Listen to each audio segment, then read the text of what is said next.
ধন্য এই কারণেই বলা যায় যে এই বাড়িতে 1883 সালের 21শে জুলাই শ্রীরামকৃষ্ণদেব এসেছিলেন।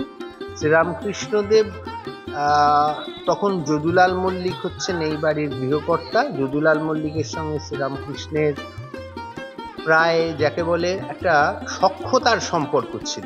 আজকের দিনে আমরা হয়তো এই শব্দটা ব্যবহার একটু বাড়াবাড়ি মনে হতে পারে, কিন্তু সেই সময়ের পরিপ্রেক্ষিতে আমরা এটাকে আশ্চর্য হব না, কেননা তখন শ্রীরামকৃষ্ণ সদ্য নাম হচ্ছে এবং যদুলাল মল্লিকের সঙ্গে আমরা দেখি যে তারা পরস্পরকে তুমি বলে সম্বোধন করছে।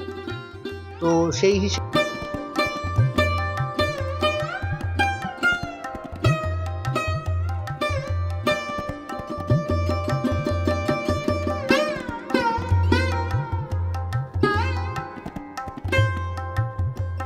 নমস্কার বন্ধুরা।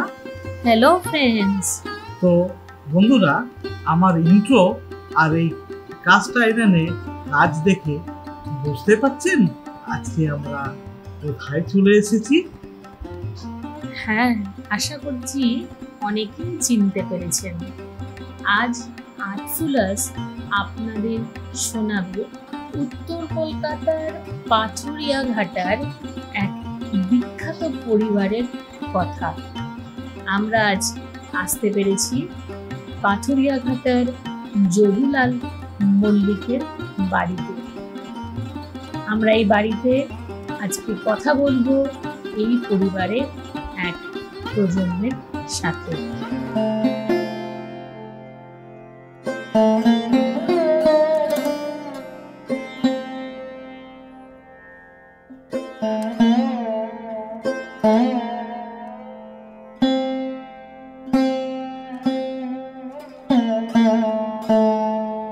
তো বন্ধুরা, আপনারা আসবেন কি করে? রবীন্দ্র সরণি ধরে সোজা চলে আসবেন। একটুখানি আসলেই আপনি ডান দিক আর বাঁ দিক দেখতে পারবেন দুটি বড় বড় অট্টালিকা। তার আগেই বাঁ দিকে রাস্তা যেটা ইন হচ্ছে তার নাম হলো পাথুরিয়া ঘাটা স্ট্রিট। সেখান থেকে আপনি সোজা চলে যাবেন, গিয়ে যেখানে লাস্ট আপনি রাস্তা ফিনিশ হবে তার ডান দিকেই আপনি পেয়ে যাবেন যদুলাল মল্লিকের বাড়ি।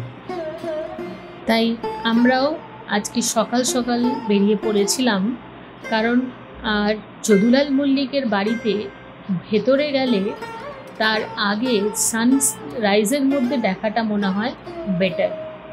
আমরা চলে এসেছি যদুলাল মল্লিকের বাড়ির ঠিক সামনে। এটি হচ্ছে বাড়ির বাইরের পোর্শন।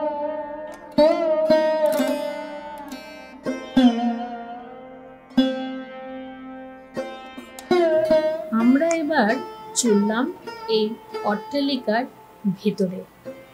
আমাদের জন্য আজকে অপেক্ষা করে আছেন শ্রী যদুলাল মল্লিকের নাতির নাতি শ্রী রজত মল্লিক। উনি ওনাদের পরিবার, ওনাদের কুলদেবতা, ওনাদের পরিবারের রীতি রেওয়াজ, ইতিহাস সব কিছুই শুনবেন।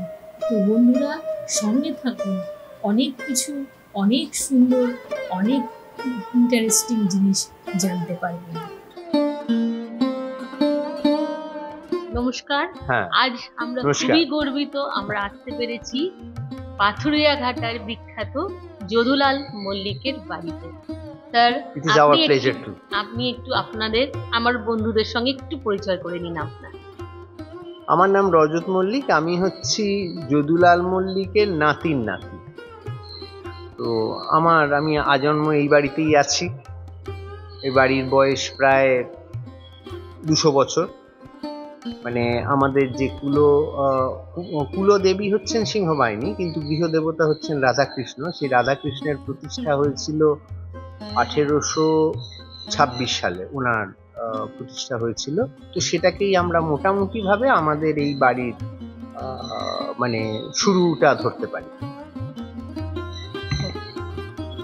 বাড়িতে ঘুরে ঘুরে এনার সেবা হয়। যেটাকে আমরা সাধারণত পালা বলি। তো আমাদের এখানে ঠাকুর আসেন হচ্ছে প্রতি 9 বছর 4 মাস পর পর সেবার পালা হয় একটা, ওটা একটা সাইকেল। আর দ্বিতীয় অন্য যেটা হয় সেটা হচ্ছে যে দুর্গা পুজোর সময় জন্য একটা আলাদা সাইকেল, যাতে ইকুয়ালি সমস্ত পরিবার সেটা মানে পায়। তো আমাদের সেই হিসেবে দুর্গাপুজোর টার্নটা, সে টার্ন অফ ওয়ার্শিপ, সেটা আসে প্রতি 84 বছর পর পর। 84টা শুনতে একটু বিরাট লাগে, কিন্তু এটা অতটা বিরাটও নয়। এটা আসলে 28 বছর যদুলাল মল্লিকের ছিল, কিন্তু যদুলাল মল্লিকের যখন ছিলেন এখানে, তো তখন এই 28x3 ওনার 3টে ছেলে, তো 3টে বাড়িতে ভাগ হয়ে গেছে বলে তাই জন্য এটা বেড়ে যায়। মানে এটা তো আর দুর্গাপুজোটা তো আর ভাগ করা যায় না, ওই অন্য ওই সেবার যে সাইকেলটা সেটা ভাগ করা যায়, কিন্তু দুর্গাপুজো ভাগ করা যায় না, তাই জন্য এটা বেড়ে যায়। ওটা মানে বছরগুলো মাল্টিপ্লাই হয়ে যায়, যতজন থাকে তাদের মধ্যে মাল্টিপ্লাই হয়ে যায়, ডাবল হয়ে যায়, ট্রিপল হয়ে যায়, ইন্টু 4 হয়ে যায়, যেমন ছেলের সংখ্যা অনুযায়ী। তো স্যার, আপনাদের বাড়ির এই উঠোনে এই যে স্ট্রাকচার গুলো দেখতে পাচ্ছি কাস্ট আয়রনের, এটা কেন? এটার একটু ডিজাইনটা বলুন। এইটা আমরা যেটা শুনেছি যে এই যে ভেতরের যে মানে কাস্ট আয়রনের যে সারাউন্ডেড যে জায়গাটা আছে, সেইটা হচ্ছে এখানে আগে যাত্রা হতো, সেই যাত্রাটা এই মাঝখানটায় হতো। ওই দেখবেন এখানে সমস্ত মানে রিংস এর মতো রয়েছে, ওখান দিয়ে ঝোলানো হতো, নিশ্চয়ই আলো ঝোলানো হতো, শামিয়ানা খাটানো হতো, এই জন্য এইগুলো ব্যবহার হতো। এবং এই যে পুরো স্ট্রাকচারটা, এই পুরো স্ট্রাকচারটা এটা মানে গ্লাসগো থেকে এসেছিল। তো আমরা এখানে ওই কোম্পানিটা, যে কোম্পানি প্রোডাকশন করেছিল তার নামটাও আমরা বার করতে পেরেছি। তো যদি দেখা যায় যে তলায় যাবেন, গেলে দেখতে পাবেন ওই কোম্পানির নামটাও আপনারা পাবেন, যে কোম্পানি এটা ম্যানুফ্যাকচার করেছে।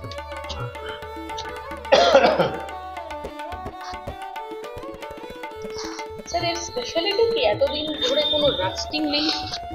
হ্যাঁ, সেটাই হচ্ছে speciality, because of the quality of material.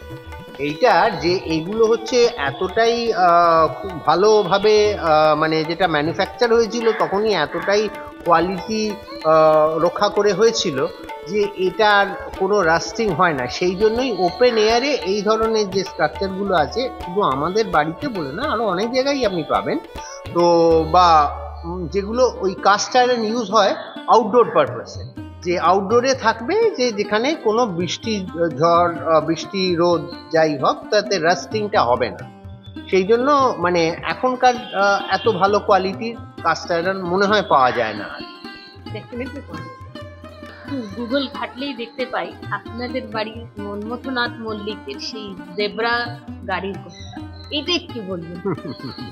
হ্যাঁ, ওটা একটা খুব ইন্টারেস্টিং জিনিস। আজকাল মানে ইন্টারনেট খুললেই মানে জেব্রা ফুল ক্যারেজ এটা দিলেই সঙ্গে সঙ্গে ওই ছবিটা চলে আসে।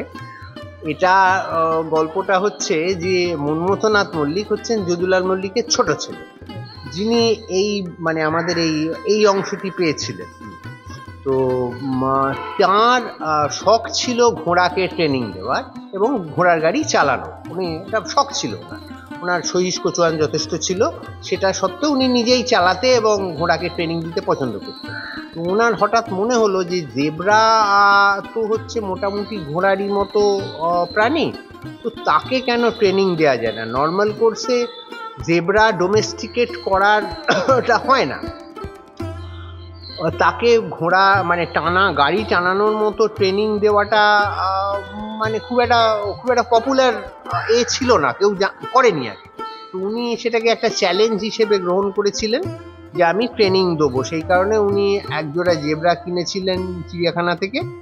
তো কিনে সেটাকে দীর্ঘদিনের ব্যক্তিগত প্রচেষ্টায় সেটাকে গাড়ি চালানোর উপযুক্ত করেছিলেন। সেই ছবি সেটা যখন ওই ইডেন গার্ডেন্সের কাছাকাছি অংশে যখন যায়, তখন স্টেটসম্যানের কোনো ফটোগ্রাফার তুলে তখন পেপারে দিয়েছিলেন, এবং সেখানে দেখা যাচ্ছে যে মন্মথনাথ মল্লিক গাড়ি চালাচ্ছেন এবং আমার ঠাকুরদা ওনার বড় ছেলে রাসবিহারী মল্লিক পাশে বসে আছেন। ওটাই হচ্ছে মানে একটা ছবি। এটা মানে কি বলবো, এইটা হচ্ছে আমরা যেখানে দাঁড়িয়ে আছি সেটা হচ্ছে উঠোন, এবং একটু ওপরে সিঁড়ি দিয়ে উঠে যে জায়গাটা হচ্ছে সেটা হচ্ছে ঠাকুর দালান। একটা জিনিস মনে রাখতে হবে, ঠাকুর দালান আর মন্দির কিন্তু আলাদা। মন্দির মানে যেখানে কোনো ডিটি, কোনো মূর্তি মানে প্রতিষ্ঠিত আছেন, সেখানে নিত্য সেবা হয়। ঠাকুর দালান কিন্তু হচ্ছে মাল্টিপারপাস। এইখানে যে কোনো পুজো হতে পারে, যে কোনো অনুষ্ঠান হতে পারে। আমাদের যে শ্রীরামকৃষ্ণর পদার্পণ উপলক্ষে আমরা 21শে জুলাই হয়েছিল, কিন্তু 21শে জুলাই মানে কারণে করা যায় না, কারণ এখন ওই আপনার শহীদ দিবসটা হয় বলে আমরা 22শে জুলাই এটাকে পালন করি। যে অনুষ্ঠান হয় সেটাও এখানেই হয়। তো এখানে আপনার সমস্ত পারিবারিক যে কোনো বিয়ে, শ্রাদ্ধ বা যে অনুষ্ঠান হয় বা পুজো ইত্যাদি যা হয় সবই এখানেই হয়। এটা হচ্ছে আপনার বহির্মহল বলতে গেলে। হ্যাঁ, আমরা এই যে জায়গাটা, এটা পুরোটাই হচ্ছে বারবাড়ি। এটা পুরোটাই হচ্ছে বারবাড়ি, কারণ আমরা পেয়েছি হচ্ছে বারবাড়ির অংশটা। মন্মথনাথ পেয়েছিলেন বারবাড়ির অংশটা। ভিতর বাড়ি যেটা, সেটার অ্যাড্রেস আলাদা। সেটা পেয়েছিলেন হচ্ছে যদুলালের বড় ছেলে অনাথনাথ মল্লিক। সেটা এখান দিয়ে যাওয়া যায় না, ওটা রাস্তা দিয়ে যেতে হয়। এখন তো আর্থ সামাজিক অবস্থা সম্পূর্ণ পাল্টে গেছে। তো আমরা বাড়িটা 200 বছরের হলেও আমাদের জীবন তো আর 200 বছরের আগে থেমে নেই। আমরা সবাইকার মতোই আমরাও 2025-এ পৌঁছে গেছি। তো সেই রকম যা যা সমস্যা সব পরিবারে আছে, এই আমাদের পরিবারেও তাই আছে। আমাদের পরিবারেও লোক সংখ্যা কমে যাচ্ছে, এবং এই বাড়িতে এখন মোটামুটি 10 জনের মতো লোক আছেন যারা বাড়ির মেম্বার আর কি বলা যায়। সেই যে সমস্যা হয়, এবং সবকিছুই অর্থনৈতিক অবস্থার অবক্ষয় ঘটেছে, তার সেই কারণে আমরা যেভাবে এই বাড়ি রক্ষণাবেক্ষণ করা উচিত আর কি, সম্ভব বলবো না, উচিত, সেইটা আমরা করে উঠতে পারি না। সেটা বেদনা তো আমাদের আছে।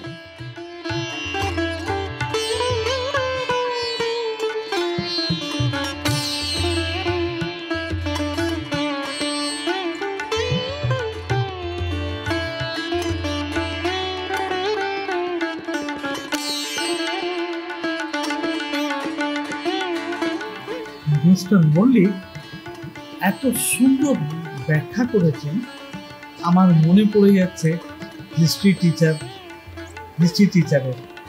কেন উনি হিস্টোরিক্যাল প্লেস এত সুন্দর ব্যাখ্যা করতেন স্কুলে, কি ওর ব্যাখ্যা শোনার জন্য 1 ঘন্টা আমরা বসে থাকতাম। এরকম মিস্টার মল্লিকও আমাদের বুঝিয়ে দিলেন নিজের বাড়ির একটি একটি করে অংশগুলো, কোথায় কি আছে, কোথায় কি হয়। আর এখন আমরা দাঁড়িয়ে আছি ঠাকুর দালানে। আর এই ঠাকুর দালানে এইসব ঝালরে প্লাস্টিক লাগানো এই জন্য, কেন কি চড়াই পাখি এসে এখানে বাসা না দেয়, তাই জন্য প্লাস্টিক লাগানো আছে।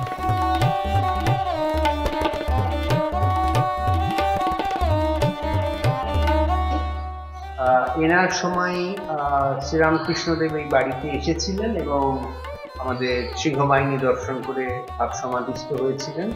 যদুলাল মল্লিক এমনিতে, সেটা তো গেল ওনার সামাজিক এবং ধর্মীয় দিকটা, কিন্তু উনি এমনিতেও আপনার তখনকার দিনের মিউনিসিপ্যাল কর্পোরেশনের দীর্ঘদিন সেখানে কমিশনার হিসেবে দায়িত্বপূর্ণ পদে ছিলেন, এবং অত্যন্ত স্বাধীনচেতা ছিলেন এবং অত্যন্ত ভালো বাগ্মী ছিলেন।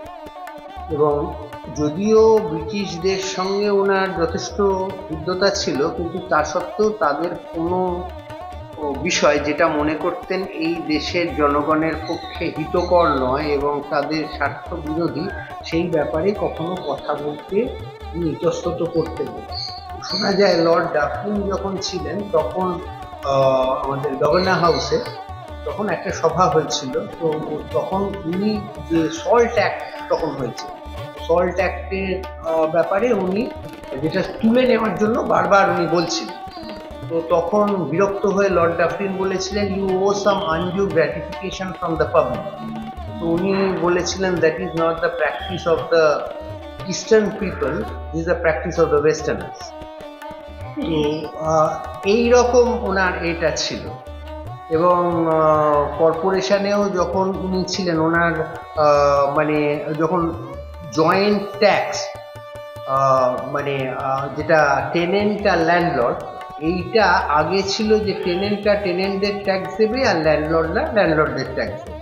কিন্তু এবার করলো কি যে তখনকার দিনে যারা তখন যিনি চেয়ারম্যান ছিলেন তিনি করলেন কি, দুটোকে ক্লাব করে দিলেন যাতে করে ইজিয়ার হয়ে যায় কর্পোরেশনের কাছ থেকে এ করে, এবং পুরো দায়িত্বটা দিয়ে দিলেন ল্যান্ডলর্ডের উপর। কিন্তু ল্যান্ডলর্ড বললো যে, উনি বললেন যে ঠিক আছে, কিন্তু এটা তো আমাদের পক্ষে একটা বিশাল বোঝা হয়ে গেল, তারা যদি ট্যাক্স না দেয় তখন আমাকে দিতে হবে। তো সেই কারণে উনি ট্যাক্স দেওয়া বন্ধ করেছিলেন এবং সেই জন্য ওনার ঘোড়ার গাড়ি প্রয়োগ করা হয়েছিল। এবং দীর্ঘদিন কর্পোরেশনের সঙ্গে মামলা চলেছিল, মিউনিসিপ্যালিটি বলা হতো তখন, মামলা চলেছিল এবং তার ফলে কিন্তু ব্রিটিশ কোর্ট ওনার দিকেই রায় দিয়েছিলেন এবং তার ফলে তখনকার যে চেয়ারম্যান ছিলেন, চেয়ারম্যানের ট্রান্সফার হয়ে গিয়েছিলেন এবং ওনার ঘোড়ার গাড়ি যারা টোপ করেছিল তো তাদের চাকরি দিয়েছে। Just man. এই ঘরগুলো একটু বলুন না। আচ্ছা আচ্ছা আচ্ছা আচ্ছা, এটা একটা বেশ এই জিনিস, এটাকে আমরা চিরকাল শুনে এসেছি বাড়ির বড়দের কাছ থেকে, যাত্রাঘর। যাত্রাঘর কেন? তার কারণ হচ্ছে যে যখন এইখানে যাত্রা হতো তখন তো অনেক বাইরের লোক চলে আসতেন। তো তখনকার দিনে তো নিয়ম ছিল না যে বাড়ির মহিলারা বাড়ির বাইরের লোকের সামনে আসবেন, তারা নিজেরাও আসতে পছন্দ করতেন না। তাই জন্য কিন্তু তাদের তো যাত্রা দেখতে হবে, তারা তখন কি করবেন, ওইখানে বসতেন এবং পাখড়ি তুলে সব বসতেন আর ওখান দিয়ে যাত্রা দেখতেন।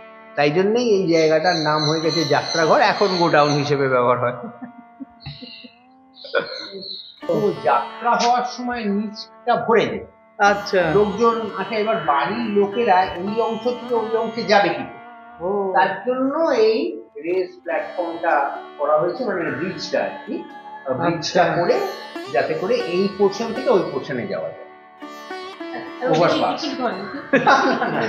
ওটা পরে হয়েছে, ওটা আমার কলকাতার অফিস ছিল, এখনো আমি ওখানেই বলছি, আমাদের যে জেনারেল অফিস যেটা হচ্ছে এটা ওইটা আর কি কোথাও থেকে এনেছিলেন, এটা পুরোনো নতুন কোথাও থেকে কিনেছিলেন, কিনে ওইখানটায় লাগিয়ে ওনার এই জিনিস ছিল কোথা থেকে নানা জায়গা থেকে জিনিস কিনেছেন, কি হলে থেকে বলে এইটা তো ওখানে বসিয়ে দেওয়া যাবে, কিনেছি।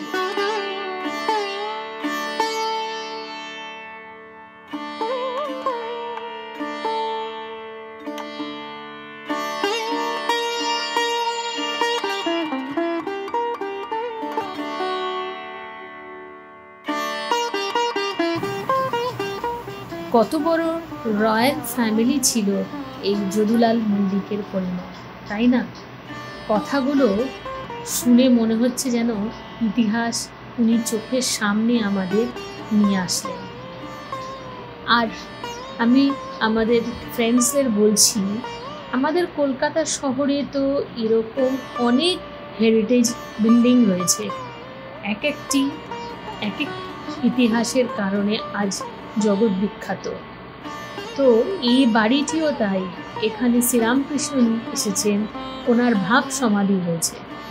আর যদুলাল মল্লিকের ছোট ছেলে মন্মথনাথ মল্লিকের সেই জেব্রায় চালানো গাড়ির কথা তো না বললেই নয়।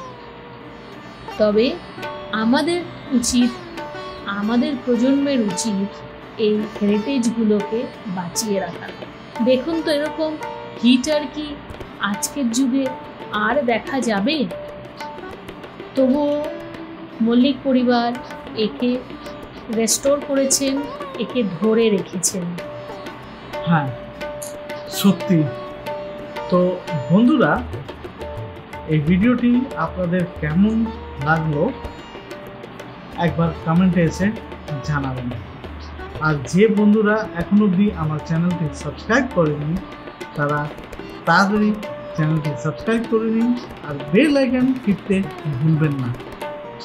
আর যদুলাল মল্লিকের বাড়ির এখানে রয়েছিল একটি ফ্যামিলি চার্ট, সেটা আর আপনাদের দেখাতে পারলাম না, কারণ অনেকটাই লাইট কমে এসেছে প্রায়।